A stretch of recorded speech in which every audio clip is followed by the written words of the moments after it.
지난번 이 자리에서 뉴스타파가 후원금 공시 위반했다고 분명히 이야기했습니다. 그런데 뉴스타파에서 완전히 거짓말입니다라고 허위 사실을 유포했습니다. 그런데 뒤로는 불법을 인정하고 국세청에 재신고를 이렇게 진행하고 있습니다. 반국가단체 민노총 언론노조가 만든 뉴스타파 재단은 뉴스타파 함께센터입니다. 뉴스타파가 대선 공작을 저지른 2022년 3월 후원금이 44배나 폭증하고 이 후원금을 누구에게 받았고 어디에 썼는지 제대로 신고하지 않았다고 이야기를 했습니다. 당연한 불법 사항입니다. 최근 국세청도 뉴스타파의 후원금 공시 위반에 대해서 상속세법 등에 따라서 시정 요구를 한 것으로 드러났습니다. 이는 뉴스타파가 후원금을 뭉뚱그려 사용처와 수혜자를 알 수 없게 신고한 것이 법을 정면으로 위반했다는 증거입니다. 이번 국세청의 시정 요구로 모든 팩트를 허위 사실로 물타기를 하고 있는 것이 민노총의 스피커 가짜뉴스, 가짜언론 뉴스타파였다는 것이 만천하에 드러났습니다. 사실이 이러한데도 뉴스타파는 후원금 공시 위반 지적이 허위인 양 뉴스타파 모 기자가 MBC 신장식 뉴스아이키 올해 9월 14일입니다. 에 나서서 박성중 의원은 본인이 보도자료를 내셨고 그것을 조선일보가 받아서 그대로 보도했는데요. 완전히 거짓말입니다라고 허위사실을 유포했습니다. MBC가 아직도 정신을 못 차린 것 같습니다.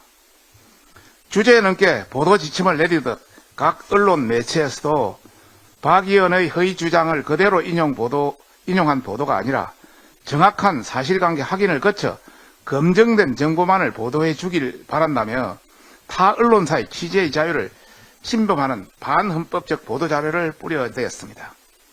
한편 뉴스타파는 후원금 공시 위반에 대한 국세청의 시정 권고사항을 제대로 따르지 않고 있는 것으로 나타났습니다. 얼마나 구린 게 많으면 자꾸 숨기려 하는지 또 후원금의 수혜자가 마치 회원 4만 명인 것처럼 허위 신고를 반복하는 뻔뻔함을 보이고 있습니다. 이렇게 후원금 사용 내역을 뭉뚱그려 신고하면 대선 공작, 신앙님 뉴스타파 전문위원 혹은 김만배 일당 등에게 후원금이 유용됐을 경우 그 사실관계를 전혀 파악할 수 없기 때문에 가벼이 여길 수 없는 사안입니다. 뉴스타파는 후원금을 공익적 목적에 부합하지 않게 가짜뉴스 양산과 보수진영 공격 자금으로 사용할 가능성이 농후했기 때문에 그 즉시 후원금을 받을 자격을 상실한 것이며 법인세법, 상속세법, 신문법, 정보통신망법, 언론중재법 따라서 기재부, 국세청, 서울시, 문체부, 방통위 등은 엄단할 것을 다시 한번 촉구합니다. 뉴스타파에 강력히 경고합니다. 대선 3일 전 김만배와 신앙님 뉴스타파 전문위원의 허위 녹취를 공개해 대선 결과를 뒤집으려 한 것은 국기문란 행위로 어차피 처벌받을 것입니다.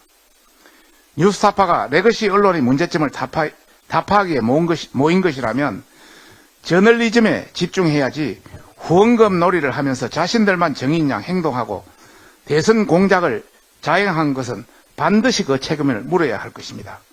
그리고 허위 녹취록을 유포해서 모든 언론사들을 도매급으로 속이는 사고를 쳐놓고도 언론 단합 운운하는 게 말이 되겠습니까? 뉴스타파가 저지른 가짜뉴스는 언론 역사에 뿌리 있게 남을 대형 사고이며 반윤리적, 반헌법적 언론 적폐의 상징으로 국민뿐만 아니라 타 언론사에게 석고되지 할 것을 다시 한번 경고하는 바입니다. 모든 일은 사필기정 인과응보입니다. 그동안 뉴스타파가 과도하게 취재를 하는 과정에서 피눈물을 흘렸을 많은 사람들을 생각해보고 이번 기회에 뉴스타파 김용진 대표와 함께센터 김중배 이사장이 책임지고 사퇴할 것을 다시 한번 경고합니다.